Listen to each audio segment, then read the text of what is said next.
Sit down, shut up, we're flooding your country, we're flooding your towns, we're flooding your cities, we don't care, this is what we're doing. If you step out of line, we're going to stick you in jail. David Lammy stunned on live TV after unexpected question sparks tense moment. You're not going to believe what just happened. No, really, this is one of those live TV moments where everything goes quiet, the host freezes, the audience holds its breath, and for a few seconds, nobody knows what's going to happen next. Because while most people were scrolling through the usual political drama, something far more explosive unfolded right in front of millions of viewers.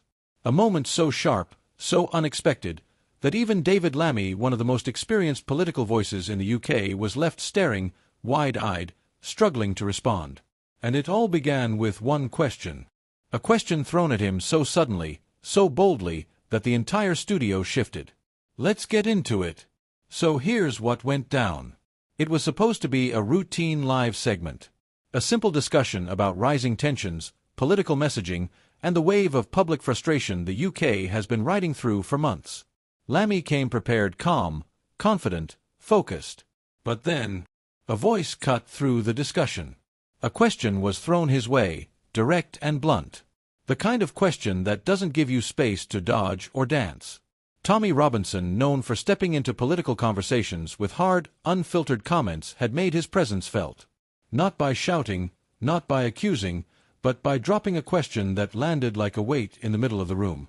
A question that forced Lammy to stop, blink, and think. Live, on air, with thousands watching. And that's where everything shifted. You could see the tension instantly. The host leaned forward, the panel froze, and Lammy looked like he wasn't sure if he should respond immediately, or take a breath first. Because this wasn't a question about policy. It wasn't a question about statistics. It wasn't even a question about party strategy.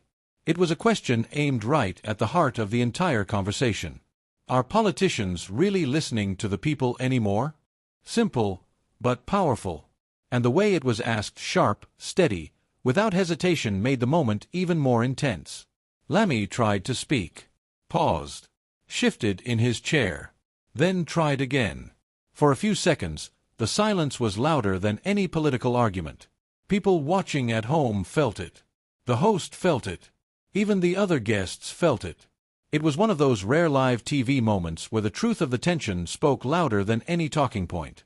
And within minutes, social media exploded. Comments rolled in from every direction. One viewer posted, "I've never seen Lammy lost for words like that. That question hit hard." Another wrote, "Live TV finally got real today. No rehearsed lines, just raw truth." A political analyst tweeted, "Moments like this show just how frustrated the public is. This wasn't an attack, it was an uncomfortable question that needed to be asked."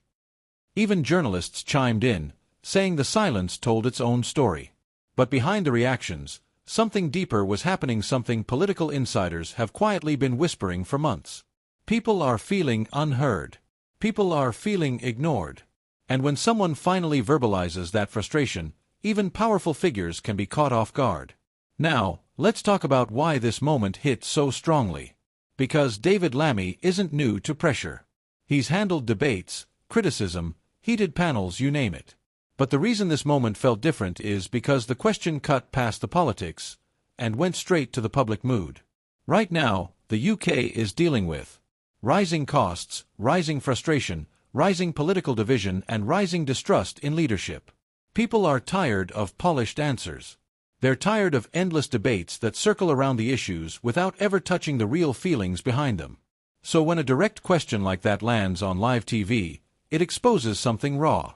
The gap between political messaging and public reality. And Lammy's pause, that speechless moment, didn't look like weakness. It looked like honesty. It looked like a moment where even he had to think deeply before responding. Some viewers appreciated that. Others saw it as a sign that political leaders aren't prepared for the level of frustration people are now openly expressing. Either way, it changed the tone. Eventually, Lammy did answer. He regrouped, breathed, and tried to address the heart of the question. He spoke about listening, about engagement, about the responsibility leaders have to hear the people clearly. But the moment had already made its mark. Because the pause said what words couldn't. The country is tense. The public is demanding clarity. And politicians, no matter how experienced, are feeling that pressure in real time. Even insiders couldn't ignore it. One UK commentator told a local station, "This is a sign of where the nation is emotionally. People aren't looking for polished statements, they're looking for connection." Another analyst said, "Live TV doesn't lie. A moment of silence tells you more than a 5-minute speech." And now, the big question: what happens next? Because this wasn't just a clip. This wasn't just a viral moment. This was a signal, a reflection of the wider political atmosphere. A moment that shows how quickly things can shift, how unpredictable live conversations have become, and how much public pressure is shaping political dialogue. If one unexpected question can shake a live panel, what happens when the bigger questions start landing? If politicians are already feeling the tension, what happens when public frustration reaches boiling point? And more importantly, who's actually ready to answer the questions people are asking? Because this moment wasn't just about David Lammy. It wasn't just about Tommy Robinson. It wasn't even about the panel. It was a mirror held up to the entire political system. And the silence spoke volumes.